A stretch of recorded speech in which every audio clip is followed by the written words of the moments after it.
narasumber kita selanjutnya akan membahas topik kita pada pagi hari ini dari perspektif medis.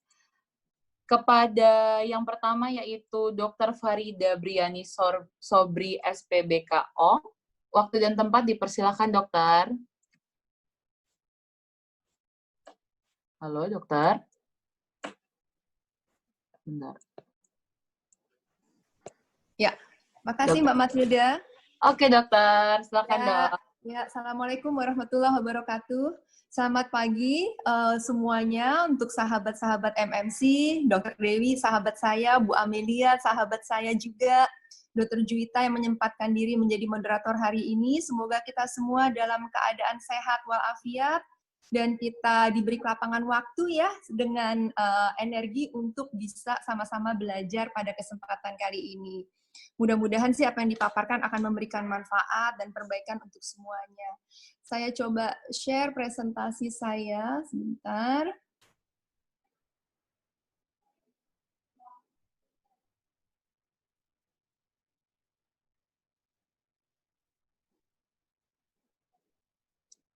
Apakah sudah terlihat? Halo? Sudah. Sudah terlihat ya? Sudah dokter, terlihat dok. Oke. Ya dok. Ya. Baik, jadi apa yang kita akan bahas kali ini adalah bagian saya nih katanya mengenai operasi rekonstruksi pada kanker payudara. Kita ingin belajar apa sih sebetulnya itu, karena begitu banyak pertanyaan yang selalu tiba ya pada tim kami kalau sudah tiba masanya membicarakan tentang operasi kanker payudara. Pertanyaan pertama pasti kekhawatiran teman-teman perempuan, apakah saya harus kehilangan payudara saya, dok? Gitu ya. Dan itu kami anggap wajar sekali. Bukan kayak tadi Bu Amelia bilang, nggak usah khawatir, nggak usah takut dibilang orang, ngapain sih masih mikir yang begituan. Karena seperti tadi Bu Amelia bilang, bahwa kita tuh harus cinta pada diri kita sendiri dan harus selalu jatuh cinta pada diri kita sendiri. Karena siapa yang mau sayang pada kita kalau bukan kita sendiri? Ya. Lalu yang kedua, kayak tadi Bu Amelia bilang, keputusan itu ada di tangan pasien. Bagaimana dia bisa merasa bahagia dan tetap produktif walaupun memiliki kanker payudara, tanpa mengabaikan tentunya ya orang-orang tersayang di sekitar kita, tapi kita harus sadar bahwa kita harus bisa membuat keputusan demi kebaikan kita sendiri.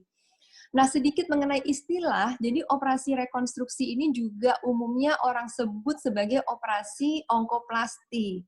Jadi ini menggabungkan kata-kata antara onkologi, yang artinya ilmu yang menangani tentang tumor, dengan rekonstruksi atau bedah plastik, jadi onkoplasti. Kenapa begitu? Kita akan sedikit bahas kemudian.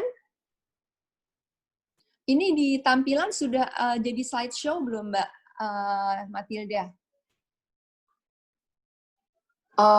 Ini sudah slide, belum di full screen gitu tapi dok. Kayaknya belum, Dr. Farida, iya. belum slideshow? Belum slideshow ya? Iya, belum Dr. Farida. Sebentar, karena di saya sudah, kalau ini bukan slideshow ya? Sudah. Ini dok. Udah? Okay. Ya udah, seperti ini aja dok lebih. Oke, baik. Baik, jadi kita belajar sedikit tentang kanker payudara. Kita semua tahu bahwa kanker ini adalah pembunuh perempuan pertama hampir di seluruh dunia, termasuk di negara kita. Di Indonesia angkanya sekitar 40 per 100.000 perempuan per tahun. Jadi kanker yang insidensinya paling tinggi untuk perempuan dalam hal yang sifatnya first killer ya. Jadi dia memang bersifat fatal kalau memang ditemukan pada stadium yang terlambat. Tapi yang harus kita sama-sama sadari, kanker payudara ini bukan akhir dari kehidupan. Yang tadi Bu Amelia juga sebut kalau seseorang mendapat diagnosis kanker langsung sepertinya dunia runtuh, merasa sedih, depresi, yang sebetulnya memang di awal itu wajar karena siapapun, bahkan mungkin saya pun yang dokter pun kalau terkena akan sedih di awal, iya. Tapi kita semua harus sama-sama sadar ini bukanlah akhir dari kehidupan. Dan yang harus kita tahu juga, teman-teman sahabat-sahabat MMC harus pahami, kanker payudara ini bukan berarti pasti perempuan kehilangan payudaranya. Ya, jadi sebetulnya pengobatan kanker payudara ini bisa memberikan hasil yang optimal, baik dari aspek onkologi, jadi dari aspek kankernya sendiri, ilmu tentang kankernya, maupun dari estetika jika ditemukan pada stadium dini. Nah, ini kuncinya nih, teman sahabat-sahabat MMC, stadium dini ini yang harusnya kita kejar. Dan harusnya kita sebarluaskan ilmu ini kepada perempuan-perempuan lain. Nah, kenapa kita selalu mengatakan, ayo ketemu di stadium dini? Ini data korelasi atau hubungan antara stadium kanker payudara dengan angka ketahanan hidup. Ternyata makin rendah stadium kanker payudara saat pertama kali ditemukan, maka angka ketahanan hidupnya akan lebih tinggi. Pada stadium 0 itu yang masih disebut sebagai kanker in situ, tulisannya in situ. Artinya kankernya masih terlokalisir di payudara saja, belum ada penyebaran kemana-mana, itu angka ketahanan hidupnya 100%. Ini dengan catatan pengobatan yang betul ya. Jadi ini angka ketahanan hidup jika pasien diobati dengan benar sesuai standar protokol yang berlaku pada saat ini. Karena standar pengobatan kanker payudara ini berubah terus, Bu, hampir tiap tahun. Karena memang penelitiannya pesat, sehingga hampir setiap tahun selalu ada penemuan baru. Untuk stadium 1, itu sedikit turun, 98-100%. Masih bagus sebetulnya, masih sangat bagus. Dan dia akan makin menurun dengan naiknya stadium. Kita lihat di sini misalnya stadium 2 itu masih antara 80-90%. Bandingkan kalau sudah ada di stadium 4. Stadium 4 itu sudah ada penyebaran jauh. Jadi lokasinya sudah bukan di payudara atau di daerah ketiak saja, tapi sudah mengenai organ lain, misalnya hati, paru-paru, tulang, kadang otak. Itu maka angka ketahanan hidupnya menjadi tinggal 20%. Karena itu sangat penting kita bisa menemukan pada stadium dini. Lalu bagaimana supaya kita bisa menemukan di stadium dini? Lakukanlah deteksi dini kanker payudara. Yang pertama lakukan sadari, jadi periksa payudara sendiri. Raba, Bu. Sahabat-sahabat MMC di sini raba payudara sendiri rutin setiap bulan. Dan ingat, kanker payudara bukan hanya mengenai perempuan, sebanyak 1% dari seluruh penderita kanker payudara adalah laki-laki. Jadi raba payudara setiap bulan. Untuk yang masih mengalami haid teratur, lakukan sadari antara hari ke-7 sampai ke-15 dihitung dari hari pertama keluar haid. Karena pada saat itu hormon estrogen perempuan levelnya paling rendah sehingga payudara teraba lebih jelas. Untuk yang tidak mengalami haid, misalnya pada perempuan yang sudah menopause atau pada laki-laki, tentukan saja satu tanggal di tiap bulan yang kita akan ingat untuk melakukan perabaan payudara. Lalu jaga gaya hidup sehat. Orang seringkali kalau bicara gaya hidup sehat untuk mengurangi resiko kanker, yang dipikirkan apa nih ibu-ibu kalau ingat? Pasti ditanya makanan. Jadi nanyanya, jadi saya pantang apa, Dok? Nah, kenyataannya ternyata penelitian tidak membuktikan ada makanan yang bisa menyebabkan kanker langsung atau mencegah kanker. Ini kita bicara makanan yang sehat ya, Bu, makanan yang alami, yang dimasak dengan cara yang sehat dan baik. Kita nggak bicara tentu makanan yang memang sudah jelas-jelas mengandung zat-zat aditif atau zat tambahan yang memang berbahaya. Jadi sebenarnya penelitian menemukan yang penting justru jangan sampai terjadi obesitas atau kegemukan. Nah, standarnya itu yang dipakai adalah IMT atau indeks massa tubuh. Rumusnya itu berat badan dalam kilogram dibagi tinggi badan kuadrat dalam meter. Upayakan kalau orang Asia di bawah 23. Kalau yang kayak orang Caucasian yang bule yang besar tinggi itu di bawah 25. Lalu penelitian juga mengatakan olahraga teratur itu akan mengurangi resiko kanker. Lakukan 5 kali per minggu, masing-masing tiap harinya 30 menit level sedang. Nggak lama kan? Jadi sebetulnya tidak sulit. Hindari polusi.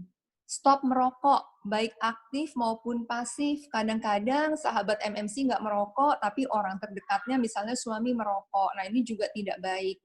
Juga jangan mengkonsumsi alkohol karena dia akan meningkatkan kadar lemak dan akhirnya meningkatkan kadar estrogen dalam darah. Makan sehat dan bergizi, bervariasi, istirahat berkualitas, lalu seperti tadi Bu Amelia bilang, tetap berpikir positif. Dan yang terakhir, nah ini yang penting ibu-ibu, kuncinya kalau kita memang tidak ingin kelewatan, lakukan screening secara teratur. Screening itu kalau dari WHO seperti ini ketentuannya, untuk perempuan berusia, sebenarnya sejak akil balik ya, tapi akil balik kita bilang belum screening. Akil balik sampai 25, anak-anak perempuan ini diajarkan untuk rutin melakukan sadari tiap bulan. Nah, begitu menginjak 25 tahun, selain sadari tiap bulan, 25 sampai 30 umurnya, lakukan pemeriksaan fisik oleh dokter. Sekali setahun saja. Di atas 30 sampai 40 tahun, pemeriksaan fisik ini mulai kita tambah dengan USG payudara. Sekali setahun juga. Nah, 40 tahun ke atas nih, sahabat-sahabat MMC yang kita harus hati-hati, karena mulai saat inilah resiko kanker payudara mulai naik. Dan ingat, justru semakin kita menua, resikonya makin tinggi, bukannya hilang ya. Jadi resiko itu puncaknya di umur 70 tahun, dan setelah 70 tahun dia tidak turun resikonya, dia tetap saja di situ mendatar. Dari 40 ke 70 kalau digambar garis, dia naik terus. Sehingga selain pemeriksaan fisik dan USG juga dianjurkan untuk dilakukan mamografi. Jadi alat screening utamanya nih mamografinya. Kalau usianya antara 40 sampai 55 tahun, umumnya di sini perempuan payudaranya masih cukup padat, lakukan screening 1 kali per tahun untuk menghindari yang namanya false negatif. Jadi false negatif itu sepertinya tidak ada karena tidak terlihat di pemeriksaan, padahal mungkin sudah ada tapi tertutup gambaran kepadatan payudara. Sementara kalau usianya sudah 55 tahun ke atas, karena biasanya payudaranya sudah tidak terlalu padat, sehingga pemeriksaan memberikan hasil yang lebih jelas, maka boleh dilakukan 1 kali setiap 2 tahun. Mudah-mudahan bisa difahami ya.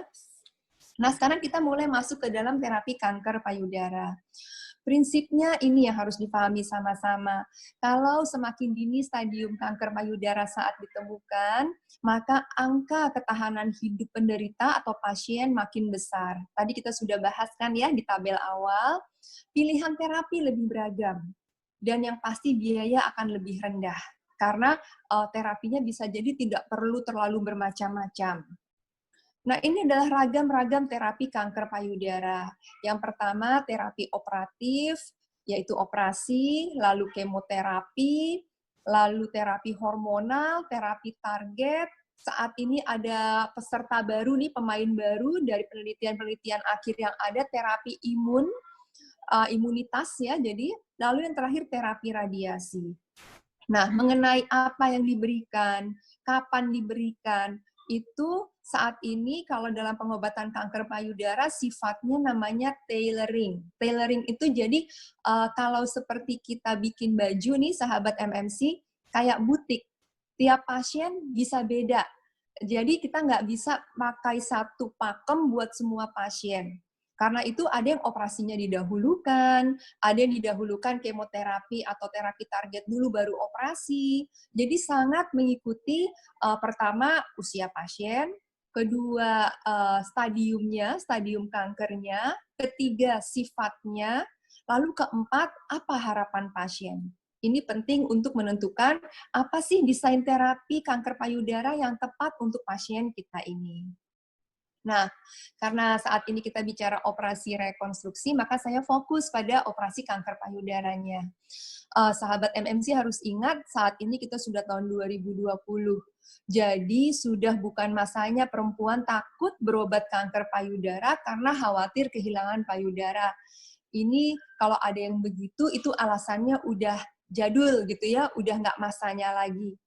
Karena memang pasien payudara, kanker payudara juga berhak meminta pertimbangan dokter, jadi punya hak ya, untuk melakukan operasi yang dapat mempertahankan estetika payudaranya, jika memang pasien menginginkan atau mengharapkan. kita mungkin lebih baik mengenal dulu apa sih macam-macam operasi pada kanker payudara. Ini yang mungkin paling klasik, paling konvensional, mastektomi. Jadi definisinya, kalau mastektomi itu adalah pengangkatan seluruh payudara. Pada kanker payudara harus diingat, selain operasi dilakukan di payudaranya, juga harus menangani kelenjar getah bening di ketiak pasien. Jadi belum dinamakan operasi yang cukup untuk kanker payudara yang sifatnya invasif ya. Invasif ini berarti stadium 1 sampai 4. Kalau stadium 0 itu masih in situ, cukup penanganannya untuk yang di payudara saja. Tapi kalau sudah invasif, 1 sampai 3, karena 4, ingat, 4 sudah menyebar jauh, tidak ada lagi operasi. Jadi kalau ada pasien bilang, tetangga saya kanker nggak dioperasi kok dok, berarti justru sudah lanjut stadiumnya. Nah, kalau sudah invasif, stadium 1, 2, 3, maka operasi tidak boleh hanya menangani masalah di payudara, tapi juga tempat penyebaran pertamanya, yaitu di ketiak. Ini definisi mastektomi, jadi semua diambil. Walaupun sekarang nggak harus juga putingnya diambil, kulitnya juga diambil. Kita mengenal ada yang namanya mastektomi dengan mempertahankan puting. Jadi puting dan kulitnya tidak kita ambil selama aman, tidak terkena kanker, lalu kemudian diisi. Nah, itu nanti bagian dari operasi rekonstruksi atau onkoplasti nanti. Kita lanjut dulu ke definisi macam-macam operasi. Yang kedua, breast conserving surgery. Kita singkat BCS ya, berikutnya. Jadi ini artinya adalah operasi pengangkatan tumor dan jaringan payudara di sekitarnya sehingga mencapai batas bebas tumor. Jadi tidak boleh ada tumor yang ditinggalkan, walaupun payudara tidak diangkat. Lalu pada kanker payudara, ingat, operasinya juga harus menangani ketiak. Nah, breast conserving surgery ini, sahabat MMC, belum terapi yang lengkap. Karena kalau lengkap namanya breast conserving therapy. Breast conserving therapy terdiri atas breast conserving surgery ditambah dengan radiasi. Jadi kalau pasien dioperasi dengan BCS, pasti akan disertai dengan radiasi. Sementara kalau yang pertama ini tadi, mastektomi, radiasi bisa diberikan, bisa tidak, bergantung pada stadium pasien pada saat mengalami kanker payudara. Dan itu akan diberitahukan oleh dokter tentunya. Nah, definisi berikutnya adalah diseksi aksila. Jadi, ketika pasien mengalami kanker payudara yang invasif, maka penyebaran pertama lokasinya adalah ke ketiak atau aksila bahasa kita. Di sini ada level 1, level 2, dan level 3. Dulu orang otomatis kalau mengoperasi payudara pasien karena kanker pasti dikerjakan diseksi aksila.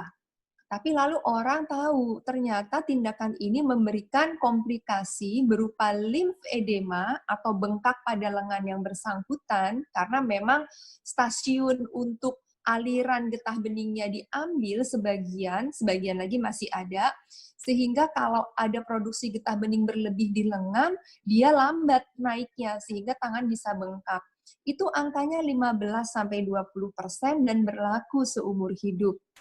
Sehingga orang mulai berpikir bagaimana ya cara kita supaya pasien tidak mengalami hal ini.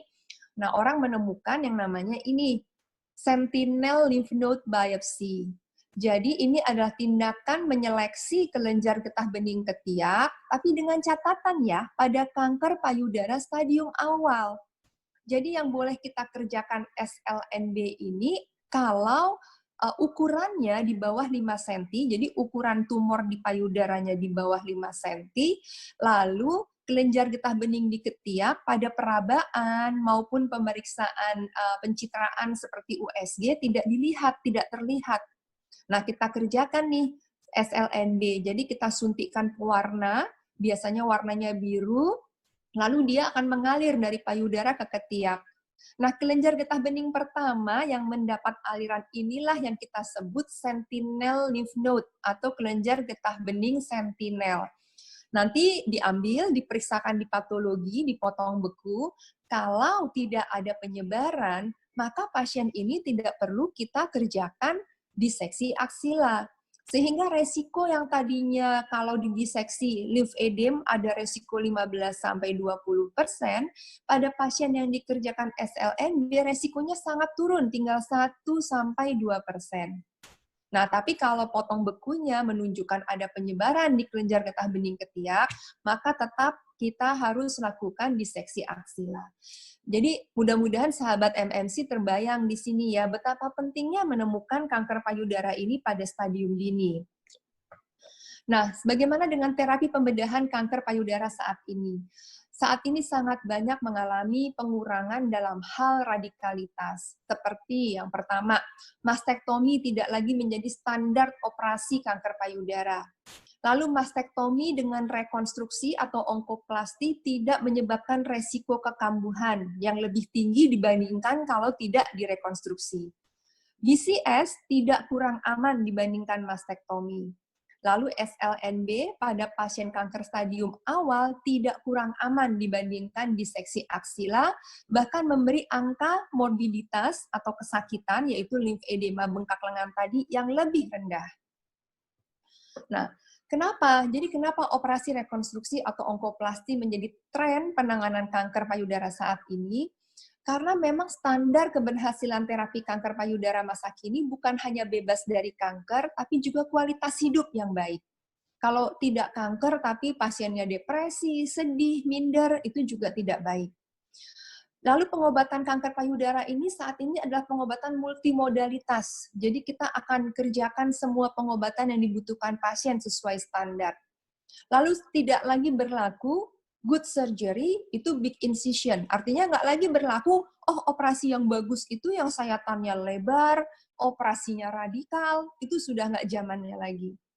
Yang berlaku saat ini justru untuk terapi kanker, kurangilah terapi yang nggak perlu. Jadi yang lebay nggak perlu, secukupnya. Jadi namanya de-escalating.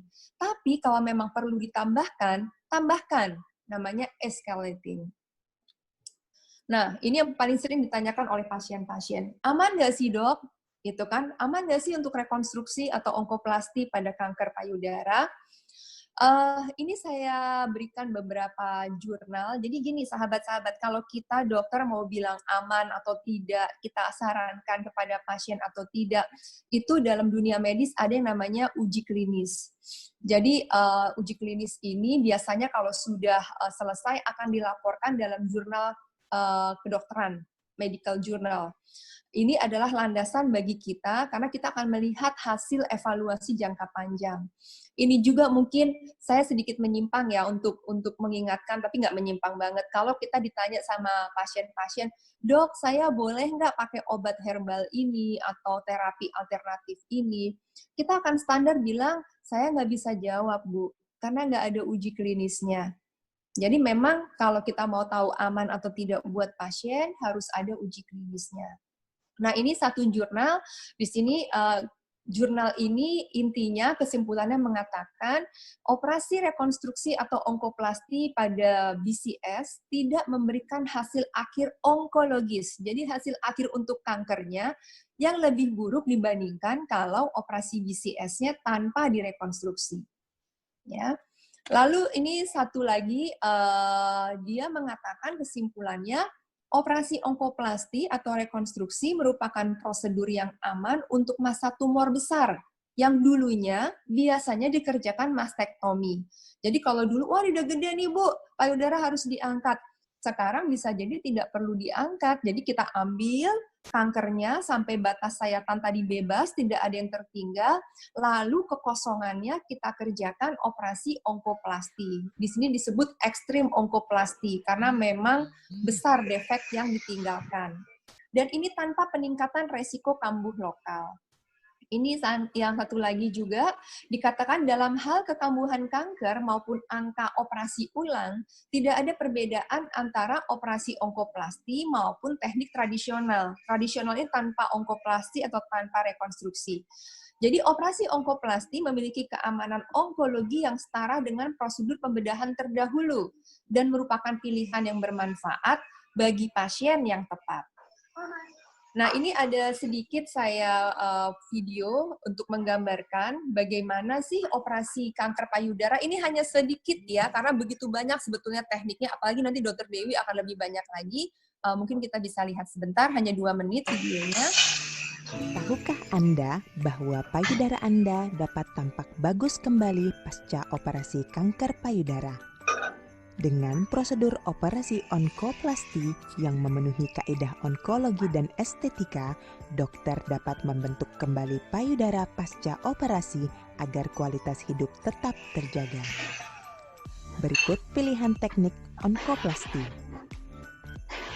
Implan silikon digunakan untuk menggantikan massa payudara yang diangkat pada operasi kanker payudara.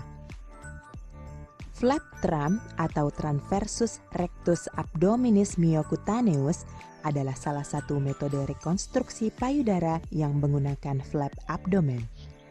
Flap berasal dari sebagian jaringan perut pasien yang terdiri atas kulit, jaringan lemak, sebagian kecil otot rectus abdominis dan jaringan ikat yang dipindahkan ke payudara. Beberapa pasien kanker payudara lebih menyukai prosedur ini karena menghasilkan abdominoplasti atau pengencangan perut dan memungkinkan payudara direkonstruksi dengan jaringan sendiri daripada implan benda asing. Dalam prosedur flap latissimus dorsi, flap berbentuk oval yang terdiri atas kulit, lemak, otot, dan pembuluh darah dari punggung atas yang digunakan untuk merekonstruksi payudara. Flap ini dipindahkan di bawah kulit pasien ke sekitar area payudara untuk mengisi jaringan payudara yang telah diangkat. Dengan menggunakan perforator arteri interkostal lateral, tindakan ini akan menggantikan jaringan payudara yang diangkat pada prosedur operasi kanker payudara. Prosedur ini memindahkan kulit dan lemak dari bawah lengan untuk mengembalikan ukuran bentuk payudara pasien. Ya, itu tadi sekelumit ya Bu ya, gambaran bahwa itu yang bisa dikerjakan untuk mengisi kekosongan rongga yang ditinggalkan. Nah sekarang bagaimana kalau kita ingin mendapatkan operasi rekonstruksi payudara atau onkoplasti? Nah ini yang penting, harus dimulai dengan diagnosis yang benar. Ini penting sekali, karena begitu diagnosis tidak tegak dengan cara yang tepat, sebetulnya pengobatan berikutnya ke belakangnya itu akan terpengaruh. Lalu kalau memang harus diberikan terapi tambahan, terapi adjuvan kita bilang, itu harus sesuai protokol standar. Intinya gini nih Pak sahabat MMC, kita jangan sampai operasi besar, sulit ya, lalu intinya operasi yang tidak biasa lah. Tapi lalu terjadi kekambuhan hanya karena pengobatannya tidak standar. Itu sangat sayang sekali.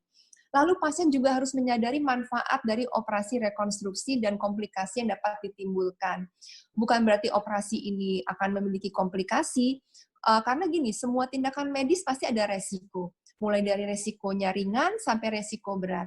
Onkoplasti secara umum dinyatakan aman, tapi tentu ada kemungkinan terjadi komplikasi. Ini yang harus disadari juga oleh pasien.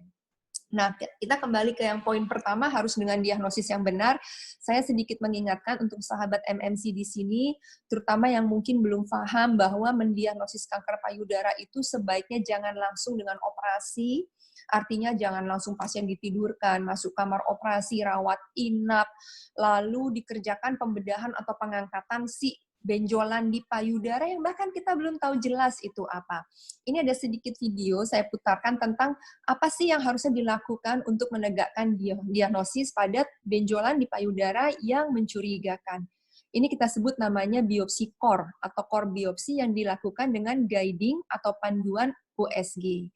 Silahkan, pendek sekali video. Jadi cara melakukannya adalah kita letakkan probe USG di atas payudara pasien, kita lihat di monitor letak tumor tersebut, lalu kita lakukan pembiusan lokal pada kulit di mana kita akan membuat sayatan. Sayatan yang dilakukan hanya sebesar 0,3 cm. Kemudian dengan alat core biopsi ini kita akan masukkan alat tersebut tetap dengan panduan ultrasonografi atau USG. Kalau kita anggap ini adalah penampang payudara dengan tumor yang ada di dalamnya, maka alat core biopsi ini akan menembus kulit dengan sayatan yang kecil sekali, hanya sekitar 0,3 cm, masuk ke dalam dengan panduan alat USG kita lihat berada di tengah-tengah tumor, barulah kita ambil sampel jaringan. Karena inilah deteksi ketepatan diagnosisnya mencapai 98 sampai 100%. Ya, sehingga sekarang memang biopsi inilah yang terpilih untuk kebanyakan kelainan pada payudara. Jadi 90% kelainan pada payudara itu bisa kita lakukan dengan biopsi core dengan panduan USG ini. Kenapa? Karena memang standar untuk biopsi saat ini, satu, dia harus berstandar sesuai dengan yang berlaku di internasional. Kedua, nggak perlu dengan langsung dibius, pasien dioperasi. Jadi cukup bius lokal. Lalu cepat, biaya yang pasti jauh lebih rendah dibandingkan operasi, sementara lesi atau kelainan yang bisa diambil itu yang terkecil bisa sampai 0,5 cm, Bu. Jadi setengah senti, selama yang mengambil sudah terbiasa. Sayatan kecil sekali hanya 0,3 sampai 0,4 cm, jadi bahkan tidak perlu dijahit, pasien bisa segera pulang, efek samping sangat minimal, dan yang penting, dia memenuhi syarat dari diagnosis, yaitu akurasinya tinggi. Akurasi core biopsi ini 98 sampai 100% selama dilakukan dengan panduan USG. Nah, jadi kalau kita terdiagnosis kanker payudara itu dikatakan seperti menaiki roller coaster emosi. Tugas dokter adalah membantu pasien untuk melihat adanya cahaya di ujung terowongan. Jadi tujuan utamanya memang pengobatan kanker. Namun ada tugas berikut, yaitu membantu pasien jika dikehendaki memang untuk mendapatkan tampilan alami, rasa memiliki payudara, sehingga pasien merasa utuh kembali sebagai perempuan. Kenapa? Karena hal ini akan sangat membantu pemulihan baik fisik maupun emosional. Berikut adalah syarat operasi kanker payudara dengan rekonstruksi atau onkoplasti. Jadi yang pasti kankernya sifatnya operable, artinya memang masih bisa dioperasi. Karena beberapa kasus misalnya dia sudah melekat ke dinding dada, sudah meluas melebihi payudara, itu tidak lagi bisa diangkat atau dia sudah menyebar jauh. Lalu batas sayatannya harus bebas tumor. Yang tadi kita bilang ya, jadi jangan sampai operasinya besar, lama, sulit, tapi ternyata masih ada tumor yang tertinggal. Lalu kelenjar getah bening di ketiak mengalami perlakuan operatif sesuai indikasi. Kemudian estetika tercapai. Jadi tujuannya adalah dari operasi onkoplasti ini membuang payudara atau tumornya sehingga mencapai batas sayatan bebas tumor, berupaya mempertahankan kontur atau perabaan dari payudara, ya. Lalu operasi onkoplasti juga berupaya mengisi defek atau kekosongan jaringan dan mengoptimalkan tampilan estetik pasca operasi kanker payudara. Sehingga kalau disimpulkan tujuan utamanya adalah kontrol lokal yang optimal terhadap pasien kanker payudara sambil mempertahankan tampilan payudara yang dapat diterima oleh pasien, baik operasi yang dipilih mastektomi maupun BCS. Jadi, onkoplasti ini bisa menemani baik mastektomi maupun BCS. Keamanannya sudah dibuktikan bahwa tidak ada masalah, dan sementara perbandingannya antara operasi onkoplasti dengan mastektomi tanpa direkonstruksi tentunya adalah tampilan estetik yang kurang pada mastektomi tanpa rekonstruksi dan adanya asimetri, jadi tidak simetris dengan payudara sebelah. Walau demikian, jika memang pasien merasa aman dan nyaman tanpa rekonstruksi, tentu dibolehkan. Karena tadi Bu Amelia sudah bilang, pasienlah yang memutuskan untuk dirinya sendiri. Nah, jadi bagaimana cara operasi rekonstruksi atau onkoplasti ini? Yang pertama, kita bisa menggunakan implan. Seperti tadi di video ya, implan silikon. Masing-masing punya keuntungan dan kelebihan. Kalau pakai implan ini memang keuntungannya lebih mudah, lebih cepat, trauma jaringan lebih minimal. Atau kita bisa menggunakan bagian tubuh sendiri, kita sebut namanya allograft, sehingga kita memindahkan bagian tubuh kita untuk mengisi.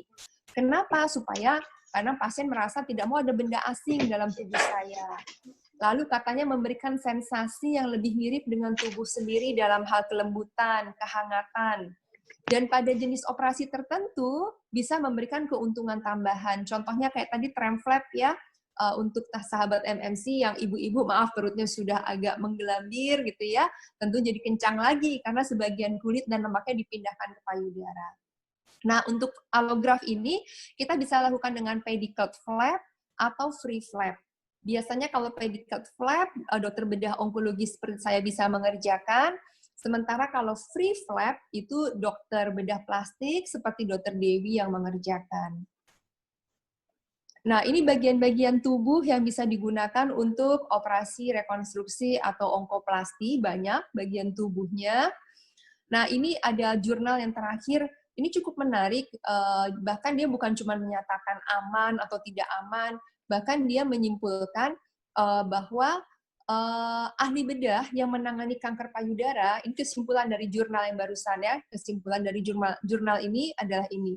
Jadi ahli bedah yang menangani kanker payudara itu harusnya berdiskusi dengan pasien mengenai sifat biologis si kanker, terapi untuk kankernya, tipe operasi yang disarankan dan diharapkan pasien, lalu terapi adjuvan atau tambahan untuk pengobatan optimal kanker.